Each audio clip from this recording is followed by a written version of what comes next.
ಸ್ನೇಹಿತರೆ ಎಲ್ಲರಿಗೂ ಗೋಲ್ board news ಚಾನಲ್ಗೆ ಸ್ವಾಗತ. ಈ ಒಂದು ವಿಡಿಯೋದಲ್ಲಿ ಗೃಹಲಕ್ಷ್ಮಿ ಯೋಜನೆಯ 22 ಮತ್ತು 23ನೇ ಕಂತಿನ ಹಣ ಬಿಡುಗಡೆಗೆ ಸಂಬಂಧಪಟ್ಟಂತಹ ಕೆಲವೊಂದಿಷ್ಟು ಎಕ್ಸ್ಕ್ಲೂಸಿವ್ ಅಪ್ಡೇಟ್ಗಳು ಲಭ್ಯವಾಗಿದ್ದು ಅದರ ಬಗ್ಗೆ ತಮಗೆ ಇನ್ಫಾರ್ಮೇಶನ್ ಅನ್ನ ಪ್ರೊವೈಡ್ ಮಾಡ್ಲಿಕ್ಕೆ ಈ ಒಂದು ವಿಡಿಯೋನ ಮಾಡ್ತಾ ಇದ್ದೀನಿ ಸ್ನೇಹಿತರೆ. ಹೌದು ಸ್ನೇಹಿತರೆ, ದಸರಾ ಹಬ್ಬಕ್ಕೆ ಮಹಿಳೆಯರು ವೇಟ್ ಮಾಡಿದ್ರು, ಬಟ್ ದಸರಾ ಹಬ್ಬಕ್ಕೆ ಗೃಹಲಕ್ಷ್ಮಿ ಯೋಜನೆಯ ಹಣ ಇಲಾಖೆ ವತಿಯಿಂದ ಬಿಡುಗಡೆ ಮಾಡಿಲ್ಲ ಸ್ನೇಹಿತರೆ. ಸಚಿವರು ಕ್ಲಾರಿಫಿಕೇಶನ್ ಕೊಟ್ಟಿದ್ರು, 3 ದಿನಗಳ ಹಿಂದೆ ನಾವು ಹಣವನ್ನ ರಿಲೀಸ್ ಮಾಡಿದ್ದೀವಿ ಅಂತ ಹೇಳಿ. ಬಟ್ ಮಹಿಳೆಯರ ಖಾತೆಗಳಿಗೆ ದಸರಾ ಹಬ್ಬದ ಪ್ರಯುಕ್ತ ಹಣ ಜಮಾ ಆಗಿಲ್ಲ ಸ್ನೇಹಿತರೆ. ಸೊ ಇವತ್ತು ಕೆಲವೊಂದಿಷ್ಟು ಕ್ಲಾರಿಫಿಕೇಶನ್ ಸಿಕ್ಕಿದಾವೆ ಸ್ನೇಹಿತರೆ. ಗೃಹಲಕ್ಷ್ಮಿ ಯೋಜನೆಯ ಹಣ ಬಿಡುಗಡೆಗೆ ಸಂಬಂಧಪಟ್ಟಂತೆ ಮಹಿಳೆಯರು ಇನ್ನೂ ಕೂಡ ಎಷ್ಟು ದಿನಗಳ ಕಾಲ ವೇಟ್ ಮಾಡಬೇಕಾಗುತ್ತೆ, ಗೃಹಲಕ್ಷ್ಮಿ ಯೋಜನೆಯ ಹಣ ರಿಲೀಸ್ ಆದ್ರೆ ಈ ಒಂದು ಕಂತಿನ ಹಣ ಮಾತ್ರ ರಿಲೀಸ್ ಆಗುತ್ತಾ ಅಥವಾ 2 ಕಂತಿನ ಹಣ ರಿಲೀಸ್ ಆಗುತ್ತಾ, ಅದ್ರ ಬಗ್ಗೆ ಕೂಡ ಕೆಲವೊಂದಿಷ್ಟು ಮಾಹಿತಿಗಳು ಲಭ್ಯವಾಗಿದ್ದು, ಒಟ್ಟಾರೆಯಾಗಿ ಮಹಿಳೆಯರಿಗೆ ದಸರಾ ಹಬ್ಬಕ್ಕೆ ಬೇಸರ ಆದರೂ ಕೂಡ ಗೃಹಲಕ್ಷ್ಮಿ ಯೋಜನೆಯ ಹಣ ಬಿಡುಗಡೆಗೆ ಸಂಬಂಧಪಟ್ಟಂತೆ ಎಲ್ಲೋ ಒಂದ್ ಕಡೆ ಗುಡ್ ನ್ಯೂಸ್ ಅಂತಲೇ ಹೇಳ್ಬೋದು ಸ್ನೇಹಿತರೆ. ಈ ಒಂದು ವಿಡಿಯೋದಲ್ಲಿ ತಮಗೆ ಗೃಹಲಕ್ಷ್ಮಿ ಯೋಜನೆಯ ಹಣ ಹಾಗಾದ್ರೆ ಯಾವಾಗ ರಿಲೀಸ್ ಆಗುತ್ತೆ ವಿತ್ ಪ್ರೂಫ್ ತಮಗೆ ಇನ್ಫಾರ್ಮೇಶನ್ ಅನ್ನ ಈ ಒಂದು ವಿಡಿಯೋದ ಮೂಲಕ ಮಾಹಿತಿಯನ್ನ ತಿಳಿಸ್ತಾ ಹೋಗ್ತೀವಿ ಸ್ನೇಹಿತರೆ. ಇಲಾಖೆ ಮಟ್ಟದಿಂದ ಕೆಲವೊಂದಿಷ್ಟು ಮಾಹಿತಿಗಳನ್ನ ಕಲೆಕ್ಟ್ ಮಾಡಿಕೊಂಡು ತಮಗೆ ಇನ್ಫಾರ್ಮೇಶನ್ ಅನ್ನ ಪ್ರೊವೈಡ್ ಮಾಡುವಂತಹ ಉದ್ದೇಶದಿಂದ ಈ ಒಂದು ವಿಡಿಯೋನ ಮಾಡ್ತಾ ಇದ್ದೇನೆ ಸ್ನೇಹಿತರೆ. ಜೆನ್ಯೂನ್ ಇನ್ಫಾರ್ಮೇಶನ್ ಇರುತ್ತೆ ಸ್ನೇಹಿತರೆ. ಸೊ ಆ ಕಾರಣಕ್ಕಾಗಿ ಪ್ರತಿಯೊಬ್ರು ಕೂಡ ತಾವು ಸಪೋರ್ಟ್ ಮಾಡ್ಬೇಕು. ಯಾಕಂತ ಹೇಳಿದ್ರೆ ಈಗಾಗಲೇ ಸೋಷಿಯಲ್ ಮೀಡಿಯಾದಲ್ಲಿ ಅನೇಕ ವಿಡಿಯೋಗಳು ಬರ್ತಾ ಇದಾವೆ.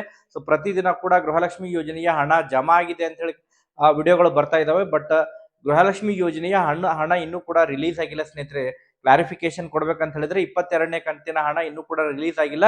ಬಟ್ ಅದಕ್ಕೆ ಸಂಬಂಧಪಟ್ಟಂತೆ ಕೆಲವೊಂದಿಷ್ಟು ಕ್ಲಾರಿಫಿಕೇಶನ್ ದೊರಕಿದೆ ಸ್ನೇಹಿತರೆ. ಗೃಹಲಕ್ಷ್ಮಿ ಯೋಜನೆಯ ಹಣ ಮಹಿಳೆಯರ ಖಾತೆಗಳಿಗೆ ಯಾವಾಗ ಜಮಾ ಆಗುವಂತಹ ನಿರೀಕ್ಷೆ ಇದೆ, ಅದರ ಬಗ್ಗೆ ಕೆಲವೊಂದಿಷ್ಟು ಅನಾಲಿಸಿಸ್ ಗಳನ್ನ ಮಾಡಿ ತಮಗೆ ಇನ್ಫಾರ್ಮೇಶನ್ ಅನ್ನ ತಿಳಿಸುವಂತಹ ಪ್ರಯತ್ನ ಕೂಡ ಮಾಡ್ತಾ ಹೋಗ್ತೀನಿ ಸ್ನೇಹಿತರೆ.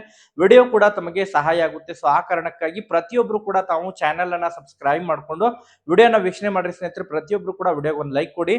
ಹಾಗಾದ್ರೆ ಬನ್ನಿ ಸ್ನೇಹಿತರೆ, ಇವತ್ತಿನ ಈ ಒಂದು ವಿಡಿಯೋನ ಪ್ರಾರಂಭಿಸೋಣ ಸ್ನೇಹಿತರೆ. ಮೊದಲನೇದಾಗಿ ಕೆಲವೊಂದಿಷ್ಟು ಸೋಷಿಯಲ್ ಮೀಡಿಯಾದಲ್ಲಿ ಈಗಾಗಲೇ ಕೆಲವೊಂದಿಷ್ಟು ನ್ಯೂಸ್ ಸ್ಪ್ರೆಡ್ ಆಗ್ತಾ ಇದೆ ಸ್ನೇಹಿತರೆ. ಏನಂತ ಹೇಳಿದ್ರೆ ಗೃಹಲಕ್ಷ್ಮಿ ಯೋಜನೆಯ ಹಣ ಇದೇ ಅಕ್ಟೋಬರ್ 7 ಮತ್ತು ಅಕ್ಟೋಬರ್ 9ನೇ ತಾರೀಕಿಗೆ ಒಂದು ದಿನದ ಅಂತರದಲ್ಲಿ 2 ಕಂತಿನ ಹಣ ಜಮಾ ಆಗಲಿದೆ ಎಂಬುದರ ಬಗ್ಗೆ ಈಗಾಗಲೇ ತಮಗೂ ಕೂಡ ಸುದ್ದಿ ಮುಟ್ಟಿರಬಹುದು ಸ್ನೇಹಿತರೆ. ಬಟ್ ಅದಕ್ಕೆ ಸಂಬಂಧಪಟ್ಟಂತೆ ಮೊದಲು ಕ್ಲಾರಿಫಿಕೇಶನ್ ಅನ್ನ ತಮಗೆ ತಿಳಿಸಿ ನಂತರ ಗೃಹಲಕ್ಷ್ಮಿ ಯೋಜನೆಯ ಹಣ ಯಾವಾಗ ಜಮಾ ಆಗುತ್ತೆ, 2 ಕಂತಿನ ಹಣ ಜಮಾ ಆಗುತ್ತಾ ಅಥವಾ 1 ಕಂತಿನ ಹಣ ಜಮಾ ಆಗುತ್ತಾ, ಅದ್ರ ಬಗ್ಗೆ ಕೂಡ ಕ್ಲಾರಿಫಿಕೇಶನ್ ನಿಖರವಾದಂತಹ ಮಾಹಿತಿಯನ್ನು ತಿಳಿಸ್ತಾ ಹೋಗ್ತೀನಿ ಸ್ನೇಹಿತರೆ. ಈಗಾಗಲೇ ತಾವು ಸ್ಕ್ರೀನ್ ಅಲ್ಲಿ ನೋಡ್ತಾ ಇರುವ ಹಾಗೆ ಕೆಲವೊಂದಿಷ್ಟು ಮೆಸೇಜ್ಗಳು ಸ್ಪ್ರೆಡ್ ಆಗ್ತಾ ಇದಾವೆ. ಇದೇ ಅಕ್ಟೋಬರ್ 7 ಮತ್ತು ಅಕ್ಟೋಬರ್ 9ನೇ ತಾರೀಕಿಗೆ ಗೃಹಲಕ್ಷ್ಮಿ ಯೋಜನೆಯ 2 ಕಂತಿನ ಹಣ ಜಮಾ ಆಗುತ್ತೆ ಅಂತ ಹೇಳಿ ಸ್ನೇಹಿತರೆ. ಇದು ಈ ನ್ಯೂಸ್ ಎಲ್ಲಿಂದ ಸ್ಪ್ರೆಡ್ ಆಗ್ತಾ ಇದೆ ಅದ್ರ ಬಗ್ಗೆ ಕೂಡ ತಮಗೆ ಕ್ಲಾರಿಫಿಕೇಶನ್ ಅನ್ನ ನೀಡ್ತಾ ಹೋಗ್ತೀನಿ ಸ್ನೇಹಿತರೆ.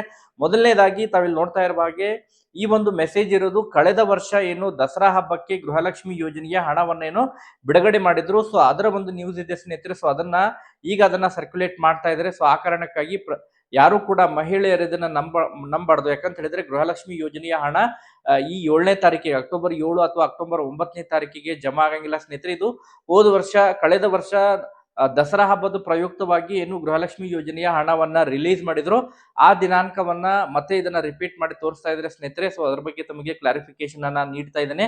ಗೃಹಲಕ್ಷ್ಮಿ ಯೋಜನೆಯ ಹಣ ಇದೇ ಅಕ್ಟೋಬರ್ 7 ಮತ್ತು ಅಕ್ಟೋಬರ್ 9ನೇ ತಾರೀಕಿಗೆ ಜಮಾ ಆಗಂಗಿಲ್ಲ ಸ್ನೇಹಿತರೆ. ಸೊ ಹಾಗಾದ್ರೆ ಗೃಹಲಕ್ಷ್ಮಿ ಯೋಜನೆಯ ಹಣ ಯಾವಾಗ ಜಮಾ ಆಗ್ಬೋದು ಅದ್ರ ಬಗ್ಗೆ ಕೂಡ ಕೆಲವೊಂದಿಷ್ಟು ಮಾಹಿತಿಗಳು ಲಭ್ಯವಾಗ್ತಾ ಇದಾವೆ. ಯಾಕೆ ದಸರಾ ಹಬ್ಬಕ್ಕೆ ಗೃಹಲಕ್ಷ್ಮಿ ಯೋಜನೆಯ ಹಣ ಜಮಾ ಆಗಿಲ್ಲ ಅದ್ರ ಬಗ್ಗೆನೂ ಕೂಡ ತಮಗೆ ಮಾಹಿತಿಯನ್ನ ತಿಳಿಸ್ತಾ ಹೋಗ್ತೀನಿ ಸ್ನೇಹಿತರೆ. ಯಾಕಂತ ಹೇಳಿದ್ರೆ ಈಗಾಗಲೇ ಸಚಿವರು ಏನು ಮಾಹಿತಿಯನ್ನ ಕೊಟ್ಟಿದ್ರು, ಗೃಹಲಕ್ಷ್ಮಿ ಯೋಜನೆಯ ಹಣವನ್ನ ನಾವು 22 ಕಂತಿನ ಹಣವರೆಗೆ ನಾವು ರಿಲೀಸ್ ಮಾಡಿದ್ವಿ. 23ನೇ ಕಂತಿನ ಹಣ ಅಂತ ಹೇಳಿದ್ರೆ ಜುಲೈ ತಿಂಗಳ ಹಣ ಕೂಡ ನಾವು 3 ದಿನಗಳ ಹಿಂದೆ ಜಮಾ ಮಾಡಿದ್ವಿ. ಇನ್ನು ಆಗಸ್ಟ್ ತಿಂಗಳದ್ದು ಜಮಾ ಮಾಡಿದ್ರೆ ಕಂಪ್ಲೀಟ್ ಆಗಿ ಗೃಹಲಕ್ಷ್ಮಿ ಯೋಜನೆಯ ಹಣ ಜಮಾ ಮಾಡ್ದಂಗಾಗುತ್ತೆ. ಕೇವಲ ಆಗಸ್ಟ್ ತಿಂಗಳದ್ದು ಪೆಂಡಿಂಗ್ ಉಳಿದಿದೆ ಎಂಬುದರ ಬಗ್ಗೆ ಅವರು ಮಾಹಿತಿಯನ್ನ ಕೊಟ್ಟಿದ್ರು ಸ್ನೇಹಿತರೆ. ಆದ್ರೆ ಮಹಿಳೆಯರ ಖಾತೆಗಳಿಗೆ ಕೇವಲ 21ನೇ ಕಂತಿನ ಹಣ ಜಮಾ ಆಗಿದ್ದು ಮಾತ್ರ. ಯಾಕಂತ ಹೇಳಿದ್ರೆ ಇದು ವರಮಹಾಲಕ್ಷ್ಮಿ ಹಬ್ಬಕ್ಕೆ ಆಗಸ್ಟ್ 8ನೇ ತಾರೀಕಿನಿಂದ ಗೃಹಲಕ್ಷ್ಮಿ ಯೋಜನೆಯ 21ನೇ ಕಂತಿನ ಹಣ ಜಮಾ ಆಗಿತ್ತು. ತದನಂತರ ಸುಮಾರು 2 ತಿಂಗಳಾಗಿದ್ರು ಇನ್ನೂ ಕೂಡ ಗೃಹಲಕ್ಷ್ಮಿ ಯೋಜನೆಯ 22ನೇ ಕಂತಿನ ಹಣ ಜಮಾ ಆಗಿಲ್ಲ. ಮಹಿಳೆಯರು ಕೂಡ ಈ ದಸರಾ ಹಬ್ಬಕ್ಕೆ ಅಟ್ಲೀಸ್ಟ್ 1 ಕಂತಿನ ಹಣ ಜಮಾ ಆಗುತ್ತೆ ಅಂತ ಹೇಳಿ ನಿರೀಕ್ಷೆಯನ್ನ ಇಟ್ಕೊಂಡಿದ್ರು ಸ್ನೇಹಿತರೆ. ಬಟ್ ಗೃಹಲಕ್ಷ್ಮಿ ಯೋಜನೆಯ ಹಣ ಮಹಿಳೆಯರ ಖಾತೆಗಳಿಗೆ ಜಮಾ ಆಗಿಲ್ಲ. 22ನೇ ಕಂತಿನ ಹಣ ಜಮಾ ಆಗಿಲ್ಲ.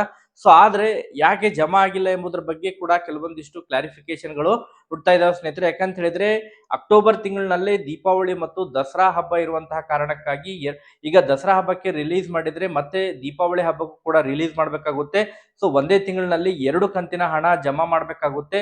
ಸೊ ಆ ಒಂದು ನಿಟ್ಟಿನಲ್ಲಿ ಗೃಹಲಕ್ಷ್ಮಿ ಯೋಜನೆಯ ಹಣವನ್ನ ದಸರಾ ಹಬ್ಬಕ್ಕೆ ಜಮಾ ಮಾಡುವುದನ್ನ ತಡೆ ಹಿಡಿದಿದ್ದಾರೆ ಎಂಬುದರ ಬಗ್ಗೆ ಈಗ ಮೂಲಗಳಿಂದ ಮಾಹಿತಿಗಳು ಲಭ್ಯವಾಗ್ತಾ ಇದಾವೆ ಸ್ನೇಹಿತರೆ. ಹೌದು ಸ್ನೇಹಿತರೆ, ಈಗಾಗಲೇ ಗೃಹಲಕ್ಷ್ಮಿ ಯೋಜನೆಯ ಹಣ ಬಿಡುಗಡೆಗೆ ಸಂಬಂಧಪಟ್ಟಂತೆ ಎಲ್ಲಾ ತಾಲೂಕು ಪಂಚಾಯಿತಿಗಳ ಮೂಲಕ ಮತ್ತು ಎಲ್ಲಾ ಸಿಡಿಪಿಒ ಕಚೇರಿಗಳ ಮೂಲಕ ಗೃಹಲಕ್ಷ್ಮಿ ಯೋಜನೆಯ ಹಣ 22ನೇ ಕಂತಿನ ಹಣ ಈಗ ಎಲ್ಲ ತಾಲೂಕು ಸಿಡಿಪಿಒ ಕಚೇರಿಗಳಿಗೆ ವರ್ಗಾವಣೆ ಆಗಿರೋ ಬಗ್ಗೆ ಮಾಹಿತಿಗಳು ಕೇಳ್ಬರ್ತಾ ಇದಾವೆ ಸ್ನೇಹಿತರೆ.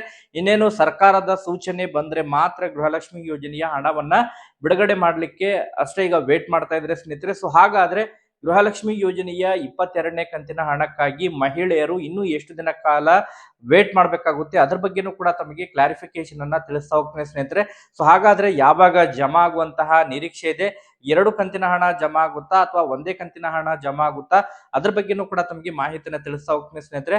ಹೌದು ಸ್ನೇಹಿತರೆ, ಈಗಾಗಲೇ ತಮಗೆಲ್ಲ ಗೊತ್ತಿರುವ ಹಾಗೆ ರಾಜ್ಯದಲ್ಲಿ ಗೃಹಲಕ್ಷ್ಮಿ ಯೋಜನೆಯ ಹಣವನ್ನ ಬಿಡುಗಡೆ ಮಾಡ್ಬೇಕಂತ ಹೇಳಿದ್ರೆ ಪ್ರತಿ ಕಂತಿನ ಹಣವನ್ನ ಬಿಡುಗಡೆ ಮಾಡ್ಬೇಕಂದ್ರೆ ಮ್ಯಾಕ್ಸಿಮಮ್ ಆಗಿ 2400 ಹಿಡ್ಕೊಂಡು 2500 ಕೋಟಿ ಹಣ ಏನು ಖರ್ಚು ಮಾಡ್ಬೇಕಾಗುತ್ತೆ ಸ್ನೇಹಿತರೆ. ಸೊ ಆ ಒಂದು ಕಾರಣಕ್ಕಾಗಿ ಗೃಹಲಕ್ಷ್ಮಿ ಯೋಜನೆಯ 1 ಕಂತಿನ ಹಣ ಮಾತ್ರ ಈ ಅಕ್ಟೋಬರ್ ತಿಂಗಳಿನಲ್ಲಿ ಜಮಾ ಆಗಲಿದೆ ಎಂಬುದರ ಬಗ್ಗೆ ಈಗ ಮೂಲಗಳಿಂದ ಮಾಹಿತಿಗಳು ಲಭ್ಯವಾಗ್ತಾ ಇದಾವೆ ಸ್ನೇಹಿತರೆ. ಸೊ ಹಾಗಾದ್ರೆ ತಮಗೆ ಗೃಹಲಕ್ಷ್ಮಿ ಯೋಜನೆಯ 22ನೇ ಕಂತಿನ ಹಣ ಜಮಾ ಆಗುತ್ತೆ ಸ್ನೇಹಿತರೆ. ಖಂಡಿತವಾಗ್ಲೂ ಕೂಡ ಈ ಒಂದು ಯೋಜನೆಯನ್ನ ಸ್ಟಾಪ್ ಮಾಡಂಗಿಲ್ಲ. ಬಟ್ ಇದನ್ನ ಏನು ಈ ಹಿಂದೆನೂ ಕೂಡ ಗ್ಯಾರಂಟಿ ಯೋಜನೆಗಳ ಅಧ್ಯಕ್ಷರಾಗಿರುವಂತಹ ಎಚ್.ಎಂ. ಮಹದೇವಪ್ಪರು ಕೂಡ ಕೆಲವೊಂದಿಷ್ಟು ಕ್ಲಾರಿಫಿಕೇಶನ್ ಅನ್ನ ಕೊಟ್ಟಿದ್ರು. ಪ್ರತಿ ತಿಂಗಳು ಕೂಡ ಗೃಹಲಕ್ಷ್ಮಿ ಯೋಜನೆಯ ಹಣವನ್ನ ಜಮಾ ಮಾಡ್ಲಿಕ್ಕೆ ಸಾಧ್ಯ ಇಲ್ಲ, ಕೇವಲ ಪ್ರತಿ 3 ತಿಂಗಳಿಗೊಮ್ಮೆ ಹಣವನ್ನ ಜಮಾ ಮಾಡ್ತೀವಿ ಎಂಬುದರ ಬಗ್ಗೆ. ಸೊ ಎಲ್ಲೋ ಒಂದ್ ಕಡೆ ಸರ್ಕಾರ ಗೃಹಲಕ್ಷ್ಮಿ ಯೋಜನೆಯ ಹಣವನ್ನ ಪ್ರತಿ ತಿಂಗಳು ಕೂಡ ಜಮಾ ಮಾಡಂಗಿಲ್ಲ ಸ್ನೇಹಿತರೆ. ಸೊ 3 ತಿಂಗಳಿಗೊಮ್ಮೆ ಗೃಹಲಕ್ಷ್ಮಿ ಯೋಜನೆಯ ಹಣ ಜಮಾ ಆಗುತ್ತೆ. ಬಟ್ ಈ ತಿಂಗಳು ತಮಗೆ ಅಕ್ಟೋಬರ್ ಮ್ಯಾಕ್ಸಿಮಮ್ ಆಗಿ ಇದು ದೀಪಾವಳಿ ಹಬ್ಬಕ್ಕೆ ಗೃಹಲಕ್ಷ್ಮಿ ಯೋಜನೆಯ 22ನೇ ಕಂತಿನ ಹಣವನ್ನ ಮಹಿಳೆಯರ ಖಾತೆಗಳಿಗೆ ಜಮಾ ಮಾಡಲಿದ್ದಾರೆ ಸ್ನೇಹಿತರೆ. ಈಗಾಗಲೇ ಆರ್ಥಿಕ ಇಲಾಖೆ ವತಿಯಿಂದ ಹಣ ರಿಲೀಸ್ ಆಗಿದೆ. ಅದೆಲ್ಲ ಪ್ರಕ್ರಿಯೆ ಕೂಡ ಕಂಪ್ಲೀಟ್ ಆಗಿ ಇನ್ನೇನು ಸಿಡಿಪಿಒ ಕಚೇರಿಗಳ ಮೂಲಕ ಮಹಿಳೆಯರ ಖಾತೆಗಳಿಗೆ ವರ್ಗಾವಣೆ ಆಗುವುದು ಅಷ್ಟೇ ಬಾಕಿ ಉಳಿದಿದೆ ಸ್ನೇಹಿತರೆ. ತಮಗೆ ಗೃಹಲಕ್ಷ್ಮಿ ಯೋಜನೆಯ 22ನೇ ಕಂತಿನ ಹಣ ಜಮಾ ಬೇಕಂತ ಹೇಳಿದ್ರೆ ಸುಮಾರು ಇನ್ನೂ ಕೂಡ 10 ರಿಂದ 15 ದಿನಗಳು ಮಹಿಳೆಯರು ವೇಟ್ ಮಾಡ್ಬೇಕಾಗುತ್ತೆ ಸ್ನೇಹಿತರೆ. ದೀಪಾವಳಿ ಹಬ್ಬದ ಪ್ರಯುಕ್ತವಾಗಿ ಮಹಿಳೆಯರ ಖಾತೆಗಳಿಗೆ ಗೃಹಲಕ್ಷ್ಮಿ ಯೋಜನೆಯ 22ನೇ ಕಂತಿನ ಹಣ 1 ಕಂತಿನ ಹಣ ಮಾತ್ರ ಜಮಾ ಆಗುವಂತಹ ಮ್ಯಾಕ್ಸಿಮಮ್ ಸಾಧ್ಯತೆಗಳಿದಾವೆ ಎಂಬುದರ ಬಗ್ಗೆ ಈಗಾಗಲೇ ಆಂತರಿಕ ಮೂಲಗಳಿಂದ ಮಾಹಿತಿಗಳು ಲಭ್ಯವಾಗ್ತಾ ಇದಾವೆ ಸ್ನೇಹಿತರೆ. ಸೊ ಒಟ್ಟಾರೆಯಾಗಿ ತಮ್ಮ ಅಭಿಪ್ರಾಯಗಳೇನಿದಾವೆ ಅದನ್ನು ಕೂಡ ತಾವು ಕಮೆಂಟ್ ಗಳನ್ನ ಮಾಡೋದ್ರ ಮೂಲಕ ಮಾಹಿತಿಯನ್ನ ತಿಳಿಸ್ಕೊಡಿ ಸ್ನೇಹಿತರೆ. ಕೆಲವೊಬ್ಬರಿಗೆ ಯಾರಿಗೆಲ್ಲ ಪೆಂಡಿಂಗ್ ಹಣ ಜಮಾ ಆಗಿಲ್ಲ, ಇನ್ ಕೇಸ್ 21ನೇ ಕಂತಿನ ಹಣ ಜಮಾ ಆಗಿಲ್ಲ ಅಂತ ಹೇಳಿದ್ರೆ ಅಂತವರಿಗೆ 21 ಮತ್ತು 22ನೇ ಕಂತಿನ ಹಣ 2 ಕಂತಿನ ಹಣ ಅಂತವರಿಗೆ ಜಮಾ ಆಗುತ್ತೆ ಸ್ನೇಹಿತರೆ. ಬಾಕಿ ಇದ್ದವರಿಗೆ 21ನೇ ಕಂತಿನ ಹಣ ಜಮಾ ಆಗಿದ್ರೆ 1 ಕಂತಿನ ಹಣ ಮಾತ್ರ ತಮಗೆ ಜಮಾ ಆಗುತ್ತೆ 22ನೇ ಕಂತಿನ ಹಣ. ಸೊ ಜೆನ್ಯೂನ್ ಇನ್ಫಾರ್ಮೇಶನ್ ಇರುತ್ತೆ ಸ್ನೇಹಿತರೆ. ಸೊ ಆ ಕಾರಣಕ್ಕಾಗಿ ವೇಟ್ ಮಾಡಿ. ಖಂಡಿತವಾಗ್ಲೂ ಕೂಡ ಮತ್ತೆ ಅದಕ್ಕೆ ಸಂಬಂಧಪಟ್ಟಂತೆ ಏನಾರ ಅಪ್ಡೇಟ್ಗಳು ಲಭ್ಯವಾಯ್ತು ಅಂತ ಹೇಳಿದ್ರೆ ತಮಗೆ ಮಾಹಿತಿಯನ್ನ ತಿಳಿಸ್ಕೊಡ್ತೀನಿ. Okay, thank you for watching this video.